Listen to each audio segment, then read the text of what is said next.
இனிய காலை வணக்கம். இன்னைக்கு நம்ம பார்க்க போற தலைப்பு ரொம்ப ஒரு முக்கியமான தலைப்புன்னு சொல்லலாம். growth mindset. growth mindsetனா வளர்ச்சி மனப்பாங்கு அல்லது மனப்பான்மை அப்படின்னு சொல்லலாம். அதாவது ஆளும் வளரணும், அறிவும் வளரணும், அதுதான்டா வளர்ச்சின்னு ஒரு பழைய பாட்டு வரும். அந்த மாதிரி இந்த வளர்ச்சி என்பது அந்த நிறுவனத்துடைய தலைவருக்கு ரொம்ப முக்கியம். அவரோடு பணியாற்றக்கூடிய அந்த குழு உறுப்பினர்களுக்கு ரொம்ப முக்கியம். அவர் எந்த நிறுவனத்தை சார்ந்தவராக இருக்கிறாரோ அந்த நிறுவனத்தின் வளர்ச்சிக்கு அதுலயும் ஒரு முக்கியத்துவம் கொடுக்க வேண்டியது. ஸோ 3 பேரும் வளரணும். தலைவரும் வளரணும், அந்த டீம் மெம்பர்ஸும் வளரணும், அந்த ஆர்கனைசேஷனும் வளரணும். ஸோ இந்த வளர்ச்சி மனப்பான்மைன்றது என்னன்னா, நம்ம ஒன் ஆஃப் த எபிசோட்ஸ்ல சொன்ன மாதிரி தான் எனக்கு ஞாபகம் வருது.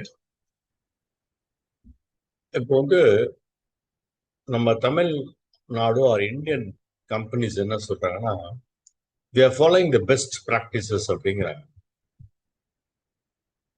அப்படின்னா உலகத்திலேயே மிகச்சிறந்த விஷயங்களை நாங்க பின்பற்றுகிறோம் அப்படின்னு. அப்படியே ஜெர்மன் ஆர் ஜப்பனீஸ் ஆர்கனைசேஷனை நம்ம கம்பேர் பண்ணி பார்க்கும்பொழுது they are following good practices அப்படிங்கிறாங்க.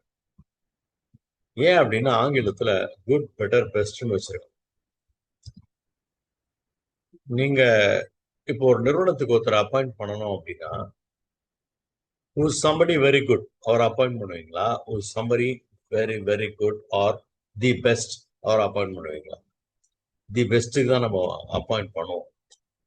ஒரு ரெஸ்டாரண்ட் போனோம்னா கூட நல்ல ரெஸ்டாரண்ட் போனோம், மிகச்சிறந்த ரெஸ்டாரண்ட், மிகச்சிறந்த ஆஸ்பத்திரி, ஒரு துணிமணி பார்க்குறோம், மிகச்சிறந்த டிசைன் அல்லது நம்ம விலைக்கு பொருந்தக்கூடிய the best price and best quality அப்படிதான் நம்ம பார்க்குறோம். அப்படி இருக்கும் பொழுது பெஸ்ட்ன்னு சொல்லாதீங்கன்றோம். ஏன் அப்படின்னா வளர்வதற்கான ஒரு ஸ்கோப் இருக்கும். Good better best. இன்றைய விட நாளை நாம் சிறப்பாக இருக்க வேண்டும், நாளை விட நாளைக்கு மறுநாள் இன்னும் சிறப்பாக இருக்க வேண்டும். அதை தான் அவன் என்ன ஃபாலோ பண்றான்னா கேசன் அப்படின்றான். Continuous improvement. Day after day, every day we are growing and we are growing in the positive direction அப்படின்ற மாதிரி ஒரு கண்ணோட்டத்துல ஜெர்மனிஸ் ரொம்ப பார்க்குறாங்க, ஜப்பனீஸும் ரொம்ப பார்க்குறாங்க. அதனாலதான் நீங்க பாத்தீங்கன்னா இன்னைக்கு நம்ம பயன்படுத்தக்கூடிய பொருட்கள் German made products Japan made products எல்லாம் பாத்தீங்கன்னா அடுத்தடுத்த சீரீஸ் அவன் டெவலப் பண்ணிட்டே போறான். இப்போ ஒரு லேப்டாப்பா இருக்கலாம், மொபைலா இருக்கலாம், washing machine, TV, whatever it is, next model இதுல இருக்கிற ஒரு மிஸ்டேக்ஸ்லாம் கலைந்து next series or next model அவன் எடுத்துட்டு வரான். சில கம்பெனில நீங்க 20 வருஷம் முன்னாடி குடிச்சிருப்பீங்க ஒரு காஃபி, அதே மாதிரிதான் இப்பயும் இருக்கும். அதே ஸ்டாண்டர்டை மெயின்டைன் பண்றானே அப்படின்னு நம்ம பாராட்டுவோம் அது கூட. ஆனா அதை இன்னும் கொஞ்சம் கூட எப்படி இம்ப்ரூவ் பண்ணலாம், அந்த ஆம்பியன்ஸ் எப்படி இம்ப்ரூவ் பண்ணலாம், அந்த சர்வீஸ் பண்றவங்களுடைய தன்மையை எப்படி இம்ப்ரூவ் பண்ணலாம், அந்த ப்ராடக்ட் எப்படி இம்ப்ரூவ் பண்ணலாம், அதை கொண்டு வந்து விற்கிற விதம், அதை சர்வ் பண்ற விதம், எல்லாத்துலயுமே இம்ப்ரூவ்மெண்ட் கண்டிப்பா தேவை. இதை நம்ம என்ன சொல்றோம்னா இந்த growth மைண்ட் செட் அப்படிங்கிறோம். அந்த growth மைண்ட் செட்டுக்கு என்ன ஒரு ஆரம்ப புள்ளி அப்படின்னு பாத்தீங்கன்னா எம்ப்ரேஸ் கண்டினியூஸ் லேர்னிங். கற்றலே வெற்றியின் அடிப்படை. தட் இஸ் நம்ம வாழ்க்கை தினம் தினம் நம்ம கத்துட்டே இருக்கோம். லைஃப் லாங் லேர்னிங் அப்படின்றோம். That is never ending. Everyday we are learning something new. அது உங்களுடைய நிறுவனத்திலும் நீங்க நல்லா பயன்படுத்துறீங்க. புதிய புதிய விஷயங்களை தெரிஞ்சுக்கிட்டு அதை எப்படி பெஞ்ச் மார்க் பண்ணி அதை இங்க கொண்டு நம்ம பார்க்குறோம். இப்போ கான்ஃப்ளிக்ட்னா கான்ஃப்ளிக்ட்டுக்கு ஏற்ற மாதிரி ஒரு யோகா அதெல்லாம் பண்றீங்க இல்லையா? முன்னாடிலாம் மேபி அதை பண்ணாம இருந்திருப்பீங்க. அந்த தலைப்பை ஒட்டி ஒரு யோகா உங்களுக்கு சொல்லித்தராங்க பாருங்க. அந்த தலைவர் என்பவர் எல்லாவற்றையும் தெரிந்தவர் அல்ல, எதையும் கற்றுக்கொள்ள தயாராக இருப்பார். ஏன்னா ஐ நோ இட் ஆல். இப்ப எல்லாரையும் வாட்டர் ப்ரேயர்லாம் பண்ண சொன்னாங்க. இந்த வாட்டர்ல வந்து பாட்டில் டோட்டலா ஃபுல்லா இருக்கு. I cannot fill further, it will spill. கொஞ்சம் இன்னும் ஃபில் பண்ணலாம், அதுக்கு ஸ்கோப் இருக்கு அப்படின்னா இன்னும் நான் கத்துக்கிறதுக்கு ஆசைப்படுறேன், விருப்பப்படுறேன். அதுக்கான ஒரு இடம் என் மண்டையில இருக்கு. முதல்ல திறந்த மனதோட இருக்கணும். எல்லாம் தெரியும், பெருசா சொல்ல போறான் அப்படின்னு தலைமையிலேருந்தே இருக்குன்னா கீழே இருக்கிறவங்களும் அப்படிதான் இருப்பான். ஸோ அந்த எனக்கு எல்லாம் தெரியும் என்ற எண்ணத்தை முதல்ல விடணும். இன்னும் என்ன கற்றுக்கொள்ளலாம் அப்படின்னு ஒரு தேடல் இருக்கு இல்லையா? இந்த தேடல் தான் வந்து ரொம்ப சுகமானது. அந்த தேடல் தான் நமக்கு சுகத்தை கொண்டு வந்து தருவது. It brings lot of comfort. It brings us progress. அந்த இன்னும் கொஞ்சம் கத்துக்கணும்ன்ற எண்ணம் இருக்கு இல்லையா? ஸோ இந்த லீடர்ஸ் அப்ப என்ன பண்ணணும், அவங்களும் போய் ஒர்க் ஷாப்ஸ்லாம் அட்டன் பண்ணணும். இதே போல வெவ்வேறு துறையில் இருக்கக்கூடிய லீடர்ஸ் அதுல உறுப்பினர் ஆகணும். அவங்க தொடர்ந்து டிராவல்லாம் பண்றாங்கன்னா புஸ்தகங்கள் படிக்கணும். அவங்க பிசினஸ் ரிலேட்டட் ஃபோரம்ஸ்ல மெம்பரா இருக்கிறது மட்டும் இல்லாம, அந்த செமினார்ஸ்ல இருக்கிறது மட்டும் இல்லாம தன்னோட அனுபவங்களை போய் பகிர்ந்துக்கணும். அதுல ஏதாவது ஒரு பொறுப்பு எடுத்துக்கணும். எல்லாரோடையும் பழகும் போது என்ன நடக்கும்னா, எல்லாரும் தன்னுடைய விஷயங்களை வந்து பகிர்வாங்க. அதுலேருந்து நமக்கு ஒரு கற்றல் வந்து கிடைக்கும். இன்னைக்கு வந்து நம்ம தமிழ்நாட்டில் டான்ஸ்டியான் இருக்கு, Tamil Nadu small and tiny industries association. அதோட பிரான்ச் தான் பார்த்தீங்கன்னா மதுரையில இருந்தா மொடிஷியா, கோயம்புத்தூர்ல இருந்தா கொடிஷியா. அதை தவிர ஹெச்ஆர்டி ரிலேட்டட் ஃபோரம்ஸ் இருக்கு, ஹெச்ஆர்டி நெட்ஒர்க் இருக்கு, ஐஎஸ்டி இருக்கு, அது மாதிரிலாம் இருக்கு. குவாலிட்டிக்குன்னு தனி ஆர்கனைசேஷன் இருக்கு. அது தவிர national institute of personnel management, IR manager, personnel மேனேஜர்லாம் ஜாயின் பண்றதுக்கு ஒரு ஆர்கனைசேஷன் இருக்கு. சிஇஓஸ் ஃபோரம்னு ஒன்று இருக்கு, சிஐஐ அப்படின்னு ஒன்று இருக்கு. அங்கேயும் வந்து நம்ம மெம்பர் ஆகலாம். அது தவிர டான்சியா எஃப்என்எஃப் அப்படின்னு ஒரு ஆர்கனைசேஷன் இருக்கு. அதுல உறுப்பினராக இருக்கக்கூடிய நிறுவனங்கள் இருக்காங்க. அப்படி இருக்கும்பொழுது உங்களுக்கு எல்லா நோட்டிபிகேஷன்ஸும் வரும். நிறைய சேம்பர் ஆஃப் காமர்ஸஸ் இருக்கு, Madras chamber of commerce, Hindustan chamber of commerce, அது மாதிரிலாம் இருக்கு. அங்கெல்லாம் நம்ம உறுப்பினர் ஆகும்போது என்ன பண்றோம்னா, பல்வேறு வியாபார தளங்களில் இருக்கக்கூடிய நபர்களை நாம் சந்திக்கிறோம், அவர்களோடு உரையாடுகிறோம். அவர்களோடு உரையாடும் பொழுது பல பரிமாற்றங்கள், கருத்து பரிமாற்றங்கள், எப்படி உங்க நிறுவனத்துல என்னெல்லாம் பண்றீங்க, என்ன, if you are allowed you can even visit them. அங்க போய் கூட நம்ம போய் பார்க்கலாம் அவங்க என்ன மாதிரியான விஷயங்களை பண்றாங்க. ஒன்றும் இல்லை, நம்ம 5Sன்னு ஒரு விஷயம் பேசியிருக்கோம் ஒரு ஒன் ஆஃப் த டாபிக்ஸ். சில கேன்டீன்கள்லாம் பார்த்தீங்கன்னா, நிறுவனத்தோட கேன்டீன், நீங்க வந்து உங்களோட சாப்பாடு தட்டில் கிண்ணம் இருக்கும், டம்ளர் இருக்கும், ஸ்பூன் இருக்கும். நீங்க சாப்பிட்றதுலேயே ஒரு சாலிட் வேஸ்ட் இருக்கும், ஒரு லிக்விட் வேஸ்ட் இருக்கும். தனித்தனியாக குப்பை தொட்டி வச்சிருப்பாங்க. இந்த ஸ்பூனெல்லாம் அதில் போட்டுருந்தோம், டம்ளர் இதில், கப்பை இதில், அந்த சாலிட் வேஸ்ட்டை இதில், லிக்விட் வேஸ்ட்டு அதில், வெறும் தட்டை கொண்டு போய் அங்கே வைக்கணும். எல்லாரும் பண்ணணும் இதை. பெரிய பெரிய அதிகாரியாக கூட இருக்கலாம், ஒர்க் பண்ண கூட இருக்கலாம். அது தவிர நம்ம கொண்டு போய் கொட்டுறோம் பார்த்தீங்களா அந்த வேஸ்ட்டு, அதுக்கு மேலே ஒரு தராசு இருக்கும், இண்டிகேட்டர். இவ்வளோ பேர் சாப்பிட்ருக்காங்க, இவ்வளோ வேஸ்ட் ஆயிருக்கு அப்படின்ட்டு. ஸோ இந்த மாதிரி சிஸ்டம் அவங்க ஃபாலோ பண்ணுறாங்களா? இப்போ ரினால்ட் நிசான் நிறுவனம் கம்பெனிக்கு நான் போயிருக்கேன். மக்கள் நடக்கும் பொழுது 20 to 30% ஸ்பீட் அவங்க இன்க்ரீஸ் பண்ணணும். அவங்க எப்பவுமே அஜைலா இருக்கணும், எப்பவுமே வந்து ஸ்பீடா இருக்கணும். அப்படியே மந்தமா, அப்படியே ஃப்ரெண்ட்ஸ் படத்துல வர மாதிரி தொடப்பா மெதுவா தொட, செவுத்துக்கு எங்க வலிக்க போறது, அது மாதிரிலாம் செய்ய முடியாது. You have to be always very fast, very agile. Agile அப்படிங்கிறது இப்போ இந்த கேட்சஸ்லாம் எடுக்கலாம் பாருங்க, ஸ்ரேயஸ் ஒரு கேட்ச் அப்படியே பவுண்டரி லைன்ல தாவி அந்த ஏர்ல இருக்கும்போது ஒரு பாலை தூக்கி போடுறான், பிரமாதம். அந்த கேட்ச் திருப்பி திருப்பி போட்டு நம்மளுக்கு காமிச்சிட்டே இருக்கான். எந்த அளவுக்கு ஒரு பிசிக்கல் அஜைலிட்டி அவர்கிட்ட இருக்கணும். இப்போ நீங்க சில யோகா எக்ஸசைஸ்லாம் பண்ணும்போது பார்க்க தான் முடியுது, சில பேரால பண்ண முடியாது. ஏன்னா அந்த பிசிக்கல் அஜிலிட்டி இல்லைன்னா கண்டிப்பா நம்மளால அதை ஃபாலோவே பண்ண முடியாது. அது ரொம்ப முக்கியம். நெக்ஸ்ட் பாயிண்ட் என்னன்னா, சவால்களை வாய்ப்புகளாக பார்த்தல். challenges as opportunities. தடைகள் வரும்போது நிறைய தடை வரும். பிசினஸ் பண்ணிட்டே இருக்கும்போது எல்லா நாளும் ஒரே மாதிரி இருக்காது. நம்ம தோண்டு போகாம அதை ஒரு பாடமா எடுத்துக்கணும். இப்போ ஜோஹோன்னு ஒரு நிறுவனம் கேள்விப்பட்டிருப்பீங்க. அவங்க வெளியூர்களுக்கு எல்லாம் போய் நிறுவனம் ஆரம்பிக்கலாம்னு யோசிச்சுட்டு இருக்காங்க. திருச்சியில, கும்பகோணத்துல எல்லாம். அங்க இருக்கக்கூடிய இளைஞர்களை நீ மெட்ராஸ் வாப்பா அப்படின்னு மெட்ராஸ் பாப்புலேஷன் இன்க்ரீஸ் பண்ணாம அங்கேயே ஒரு நிறுவனத்தை ஆரம்பிச்சு அவங்க வீட்டுக்கு பக்கத்துலயே அந்த நிறுவனம் இருக்கும். அவங்க அங்கேயே ஜாயின் பண்ணிக்கலாம். அவங்களுக்கு லேட்டஸ்ட் விஷயங்களை சொல்லி தராங்க. அவங்க என்ன பண்ணாங்கன்னா, இந்த வாட்ஸ்அப் அப்படின்றது ஒரு அயல் நாட்டு நிறுவனம். அவங்க அரட்டை அப்படின்னு ஒரு ஆப்பை கொண்டு வந்தாங்க. அந்த அரட்டைன்ற ஆப் மூலமா நீங்க ஜாயின் பண்ணிக்கோங்க அப்படின்ட்டு சில அப்ளிகேஷன்ஸ்லாம் ஜோஹோல வந்து ஃப்ரீயா கொடுக்குறாங்க யூசர்ஸ்க்கு.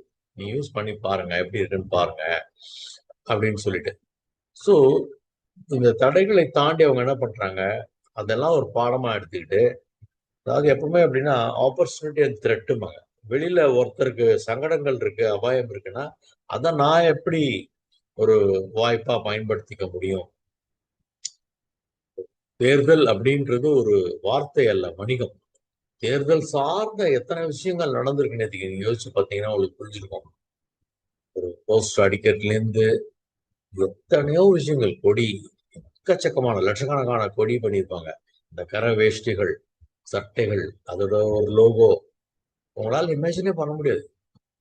crores and crores of business people have got when there is an election. அரசாங்கம் செலவு பண்ற பணம் மட்டும் இல்ல, தனியாருக்கு வரக்கூடிய வியாபார அந்த வருமானம் நடக்குதுங்க. அதை நான் எப்படி பயன்படுத்திக்கிறேன். ஒரு புத்தக கண்காட்சி வருது அப்படின்னா அது சம்பந்தமா யார் யாருக்கெல்லாம் பிசினஸ் போகுது அப்படின்னு யோசிச்சு பாருங்க. அந்த ஆப்பர்ச்சுனிட்டியில நான் எப்படி பங்கேற்கலாம். அப்படி பார்க்கும் பொழுது உங்களுடைய திறமையை நம்ம வளர்த்துக்கிறது இல்லாம நம்ம டீமையும் அதுக்கு முதல்ல நம்ம ரெடி பண்றோம். Let us also participate in this and take advantage of it. ஒரு வங்கி அதிகாரியா இருந்தா என்ன பண்ணுவாரு, எங்கெங்கெல்லாம் கூட்டம் கூடுதோ அங்க போய் ஃபேம்ப்ளெட்லாம் கொடுப்பாரு. 444 days 7.4, சீனியர் சிட்டிசனுக்கு 7.8, அந்த ஃபேம்ப்ளெட் எல்லா இடத்துலயும் கொண்டு போய் கொடுத்துட்டு வருவார். ஒரு எஜுகேஷன் இன்ஸ்டிடியூஷன், ஒரு பிரெஞ்சு கற்றுக் கொடுக்குறேன், ஜப்பனீஸ் கற்றுக் கொடுக்குறேன், அவன் கொண்டு போய் கொடுத்துட்டு வருவான். ஸோ எங்கெல்லாம் கும்பல் கூடுறாங்களோ அவன் தான் கொண்டு போய் கொடுக்கலாமான்னு பார்க்குறான். அங்க ஒரு சுண்டல் கடைக்காரன் இருப்பான், அங்க ஒரு அப்பளம் போடுறவன் இருப்பான், அங்க ஒரு டீ காஃபி இருக்கும், அங்க ஒரு சுக்கு காஃபி இருக்கும், ஒரு லேடி வந்து தலையை தூக்கிட்டு அங்கேயே சுத்திட்டு இருப்பான். நீங்க பார்த்துருப்பீங்க. அப்போ உங்களுக்கு ஒரு ஃபீட்பேக் கிடைக்கும். It is a gift actually. அந்த ஃபீட்பேக்ன்றது என்னது, அதை நம்ம ஏற்றுக்கொள்ளுதல். அந்த ஃபீட்பேக்ல இருந்து என்ன தவறுகள் சொல்லியிருக்காங்க நம்மளை பத்தி, அந்த வளர்ச்சி பாதையில நம்ம வந்து கண்டிப்பா போய் ஆகணும் அப்படின்ட்டு. இப்போ ஏர் இந்தியாவை பத்தி மிக மோசமான விமர்சனங்கள் வந்து இப்ப அண்மையில சில தனியார் விமானங்கள் வந்து பிரச்சனை கொடுத்த உடனே இப்ப எல்லாருமே இப்ப ஏர் இந்தியாலேயே போயிடலாம், அதுக்கு விளம்பரம் கொடுக்குறான், பிரமாதமான விளம்பரம். எப்படி கொடுக்குறான் அப்படின்னு பாத்தீங்கன்னா, அருமையான ஒரு ஃபுட்டை கொண்டு வந்து கொடுக்குறாங்க, வெல்கம் பண்றாங்க. முன்ன மாதிரிலாம் வந்து வயதான மூதாட்டிகள்லாம் வந்து ஏரோஸ்டஸா இல்லை, அங்கேயும் எங்க அழகா இருக்காங்க. ஏர் இந்தியா வந்து நல்லா இருக்கு, விஸ்தாரமா இருக்கு, உட்காந்துக்கு இடம் இருக்கு, நல்ல குவாலிட்டி ஃபுட்டு கொடுக்குறாங்க. இந்த மாதிரி அவன் என்ன பண்றான், தன்னோட கிடைச்ச ஃபீட்பேக்கை எப்படி நம்ம மாத்தலாம்னு யோசிக்கிறோம். இப்ப எல்லா தனியார் நிறுவனங்களும் மிகச்சிறந்த சேவையை கொடுக்கும்போது ஸ்டேட் பேங்க் ஆஃப் இந்தியா என்ன பண்ணிட்டான், மிஸ்டர் தோனியை கொண்டு வந்து நாங்க just like that State Bank of இந்தியானா நாங்க அப்படி பண்றோம் அப்படி பண்றோம், உடனே நாங்க சேவை பண்றோம் because it is State Bank of India. அப்படின்னா என்ன அர்த்தம், கம்ப்ளீட் பண்ணி தான் ஆகணும் இல்லைங்களா. இதே தான் போஸ்ட் ஆஃபீஸ்க்கும். பேங்க் எல்லாம் அப்படி பண்றாங்க, வாழ்ந்து பாருங்க. போஸ்ட் ஆஃபீஸ்ல நாங்க எத்தனை ஸ்கீம்ஸ் வச்சிருக்கோம். அப்போ அரசாங்க நிறுவனங்களுக்கும் ஒரு பெரிய ஒரு அழுத்தம் இருக்கு. இந்த ஃபீட்பேக் எல்லாம் எடுத்து வேற என்னென்ன இம்ப்ரூவ்மெண்ட்ஸ் எல்லாம் அவங்க பண்ணலாம் அப்படின்னு சொல்லிட்டு. அப்ப அந்த தவறுகளை சுட்டி காட்டுறவங்க இருக்காங்க பாத்தீங்களா, they are the best friends to us. அவங்க தான் நம்மளுக்கு சொல்றாங்க எப்படி நீங்க இன்னும் பெட்டரா பண்ணிருக்கலாம், வேற என்னென்ன விஷயங்களை நீங்க இன்ட்ரடியூஸ் பண்ணி விடலாம். இப்ப தானும் வளர்ந்து தன்னோட டீமையும் வளர்த்து நிறுவனத்தையும் வளர்ப்பதற்கு எது முக்கியம்னு பார்த்தீங்கன்னா இந்த ஃபீட்பேக் அப்படின்னு சொல்லக்கூடிய நம்ம கிடைக்கிற மக்கள்கிட்ட இருந்து நமக்கு கிடைக்கக்கூடிய கருத்துக்கள், மற்றவர்களுடைய வெற்றியில மகிழ்வது. இப்ப ஒரு சக நிறுவனம் இருக்கு, இல்ல வேற சம்மந்தம் இல்லாத ஒரு நிறுவனம் இருக்கு, அவங்க மிகச்சிறந்த விளம்பரங்களை கொடுக்குறாங்க, ப்ராடக்ட்ஸை கொடுக்குறாங்க, அவங்களோட பேக்கேஜிங் இம்ப்ரூவ் பண்ணிட்டாங்க அப்படின்னு சொன்னா நம்ம அதை எடுத்துட்டு போய் அவங்களுக்கே ஒரு பாராட்டு கடிதம் எழுதலாம். நம்ம ஊழியர்கள்ட்ட எல்லாம் காமிச்சு பாருங்க எப்படி எப்படிலாம் பண்ணிட்டு இருக்கான் பாருங்க, அவங்களுடைய வெற்றியிலேருந்து நம்ம என்ன கத்துக்கலாம், இதெல்லாம் நம்ம எப்படி இம்ப்ளிமெண்ட் பண்ணலாம்னு யோசிங்க, நம்ம கஸ்டமைஸ் எப்படி பண்ணலாம்னு யோசிங்க. ஸோ அந்த தலைவர் என்ன பண்றாரு, தனக்கு கீழ் பணிபுரியவர்களுடைய வளர்ச்சிகளை அவர் கவனிக்கிறாரு. நிறுவனத்திலேயே வளர்ச்சியை ஊக்குவித்து அவர்களை மேல் கொண்டு வருது, வேற நிறுவனத்தை பார்த்து நம்ம நிறுவனத்தை வளர்ச்சி பாதைக்கு கொண்டு வருது. இப்போ ஆட்டோமொபைல் கம்பெனிஸ் எல்லாத்துலேயுமே டொயோட்டோ மாடல், டொயோட்டோ அப்படின்ற நிறுவனம் வந்து மிகச்சிறந்த ஒரு ஸ்டாண்டர்ட் ஆப்ரேட்டிங் ப்ரொசீஜர்ஸை ஃபாலோ பண்ணாங்க. ஸோ மீதி நிறுவனங்கள் இருக்கு இல்லையா, இன்னைக்கு எத்தனை மாடல்ஸ் கார் போகுது நீங்க பாக்குறீங்க ரோட்ல, அதெல்லாம் சொன்னா இப்ப நேரம் ஆயிடும். அந்த டொயோட்டோ மாடலை அவங்க வந்து அதை ஃபாலோ பண்றாங்க. ஸோ அந்த டொயோட்டான்றது என்ன போச்சு, அப்போ இது எல்லாருக்குமே ஒரு பெரிய சிறந்த எக்ஸாம்பிளா இருக்கு. ஏன்னா அவங்க தி பெஸ்ட்ன்றதை அவங்க ப்ரூவ் பண்ணிட்டாங்க. அப்புறம் இன்னும் இல்லை அப்படின்னு ஒரு தத்துவம் இருக்கு, the power of not yet. என்ன சார் எல்லாம் பெஸ்டா அச்சீவ் பண்ணிட்டீங்களா, இப்பதான் உங்க கம்பெனி டாப்ல இருக்குன்னு நினைக்கிறீங்களா அப்படின்னு சில பேர் பேட்டிலாம் வந்து எடுப்பாங்க. ஏன்னா நம்ம ஷேர் மார்க்கெட்ல எக்கச்சக்கமா ஷேர் விலை ஏறிட்டு இருக்கோம், நல்ல ரெஸ்பான்ஸ் இருக்கும், நம்ம புதிய கிளைகள்லாம் திறந்திருப்போம். ஆனா புதிய கிளைகள் திறக்கிறது அப்படின்னா கான மயிலாட கண்டு இந்த வான்கோழின்ட்டு உடனே போர்த்திஸ் திறந்தோடனே வேற 4 பேர் பிரான்ச் திறப்பான். அது மாதிரிலாம் பண்ணக்கூடாது. நமக்கு இது ஒத்து வருமானு பார்த்து கரெக்டான லொகேஷனை கண்டுபிடிச்சு அங்க அந்த ஏரியாவுக்கு ஏற்ற மாதிரியான சில விஷயங்களை மாற்றங்கள் செய்து நல்ல ஒரு ஊழியர்களை வந்து அங்க அப்பாயிண்ட் பண்ணி அப்பதான் அந்த பிரான்ச்சஸ் வந்து சிறப்பா வந்து செயல்படும். வெறும் சாப்பாடு ஐட்டம்னா எங்க போட்டாலும் சரியா செயல்படும், நீங்க கவனிக்கணும். அப்போ இன்னும் நான் கற்றுக்கொள்ள, நாட் எட் அப்படின்னு சொல்லும் பொழுது மிகச்சிறந்த ஒரு உதாரணத்தை நான் சொல்லணும்னு நினைக்கிறேன். இந்த டெமிங் அவார்டு அப்படிங்கிறத பத்தி நம்ம பேசியிருக்கோம். வேணு ஸ்ரீனிவாசன் ஆஃப் சுந்தரம் கிளேட்டன் நம்ம இந்தியாலேயே முதல் டெமிங் அவார்டு வாங்குறாரு. அவர் ப்ரெஸ் கான்ஃபரன்ஸ், ப்ரெஸ்ல வந்து அவரை கூப்பிட்டு நிறுத்துறாங்க. அவர் கொடுத்த பேட்டியில முதல் வரி என்ன தெரியுமா, அவர் குவாலிட்டி ஜேர்னி பிகின்ஸ் நவ் அப்படிங்கிறார். எப்போ பெஸ்ட் பிராக்டிசஸை ஃபாலோ பண்ணி உலகத்திலேயே மிகச்சிறந்த விருது கிடைச்சிருக்கவருக்கு அந்த நேரத்துல அந்த சேர்மன் அண்ட் மேனேஜிங் டைரக்டர் என்ன சொல்றாரு, எங்களோட தரத்துடைய பயணம் இப்பொழுதுதான் தொடங்கி இருக்கிறது. அப்படின்னா என்ன அர்த்தம், இதை நான் சஸ்டெயின் பண்ணணும், மெயின்டைன் பண்ணணும், டெவலப் பண்ணணும், இன்னும் ஃபர்தரா நான் இன்னும் நிறைய சிசில் ரோட்ஸ்னு ஒருத்தன் சொல்றான். So little done, so much to do. அவன் பண்ணினதே கொஞ்சம் தான், எவ்வளவோ இருக்கு பண்ண வேண்டிய விஷயங்கள் அப்படின்னு சொல்றான் இல்லையா. இது போதும் இது போதும் அப்படின்னு திருப்தி அடையக்கூடாது. போதும் என்ற மனமே புண் செய்யும் மருந்துன்றான் சில பேர். புண் செய்யும் மருந்துலாம் கிடையாது. இன்னும் என்ன, what next, what else I can do, how else I can improve. அந்த சிறு சொல் இருக்கு இல்லையா, அந்த மாற்றம் தான் குழுவினரிடையே பெரிய நம்பிக்கை ஏற்படுது. நம்ம இன்னும் கத்துக்கிறதுக்கு நிறைய இருக்கு. we have to learn, this is not the benchmark, this is not the final thing. இப்ப நீங்க ஸ்கூல்ல எல்லாம் ஸ்போர்ட்ஸ் பசங்களை பார்த்துருப்பீங்க, இந்த போல் வால்ட் தாழ்றது, ஹை ஜம்ப் தாண்டதெல்லாம் ப்ராக்டிஸ் பண்ணுவாங்க. அவருக்கு முதல்ல ஒரு 5 அடி வச்சோட நல்லா தாண்டாருன்னு வச்சுக்கோங்களேன், ஒரு 5.2 வைப்பாங்க. அதை தாண்டாரான்னு பாக்குறது, அந்த குச்சியை தட்டி விடுறதா, அவர் ட்ரெஸ் போய் அதுல படுறதா, அவர் குதிக்கும் போது தப்பா விழுறாரா, பிடி மாஸ்டர் இருந்து அவரை கரெக்ட் பண்ணிட்டே இருப்பார். சேம் திங் நம்ம இந்த கிரிக்கெட் விளையாட்டுகள்லயும் ரொம்ப நல்லா விளையாடிட்டாங்கன்னா அதோட விட்டுற மாட்டாங்க. நீ எங்கெங்கெல்லாம் மிஸ்டேக் பண்ண அந்த வீடியோ போட்டு காமிச்சு பாரு, இந்த மாதிரி லூஸ் பால்ஸ்க்கு நீ இப்படிலாம் வந்து கேட்ச், அவன் கேட்ச் விட்டான் தப்பிச்சா, புரிஞ்சுதா, நீ அடிச்சதெல்லாம் கேட்ச் தான், நல்ல வேளை நோ மேன்ஸ் லேண்ட்ல போய் அந்த பால் விழுந்துட்டு, அப்ப நீ இதை இம்ப்ரூவ் பண்ணிக்கோ அப்படின்றத சொல்றாங்க. அப்போ முயற்சி தான் வந்து திறமைக்கு மேலானது. Effort over intelligence. Effort over இன்டெலிஜென்ஸ்னா என்ன, பிறவி திறமையை விட விடாமுயற்சி முயற்சி தான் திருவினையாக்கும் அப்படின்லாம் வள்ளுவர் சொல்றார் இல்லையா? முயற்சியால் பயிற்சியால் கிடைக்குமே வெற்றிங்கிற மாதிரி ஒரு தலைவரை உருவாக்குவது அவருடைய முயற்சியும் பயிற்சியும். அதே முயற்சி பயிற்சியை குழு உறுப்பினர்கள்ட்ட அவர் கொண்டு போய் சேர்க்கிறார். அதுதான் growth மைண்ட் செட்டை தூண்டக்கூடிய ஒரு விஷயமா இருக்கு. இப்போ இதயம் நல்லெண்ணெய் அவங்க பலவிதமான இம்ப்ரூவ்மெண்ட். எந்த கடையில போனாலும் முதல்ல அவங்களோட ப்ராடக்ட் தான் அலமாரில் இருக்கும். நான் ஒரு நிறுவனத்துக்கு ட்ரைனிங் கொடுத்தேன். அந்த கம்பெனிக்கு பேர் அஞ்சரி நல்லெண்ணெய்ன்னு பேர். அதோடைய எம்டி பேர் செந்தில்நாதன். அவங்க மதுரைக்காரங்க. அவங்க அப்பா அண்ணன் தம்பி.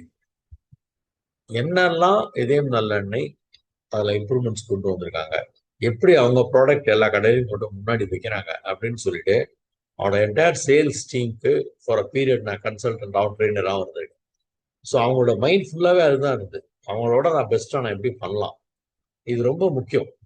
அந்த விஷயங்களை எல்லாம் நம்ம மாற்றி அமைச்சு அந்த வளர்ச்சி எண்ணத்தோட நம்ம செயல்படுறது. அப்புறம் அடாப்டபிலிட்டி டு சேஞ்ச், இதை பத்தி நம்ம தனி டாபிக்கே பேசியிருக்கோம்.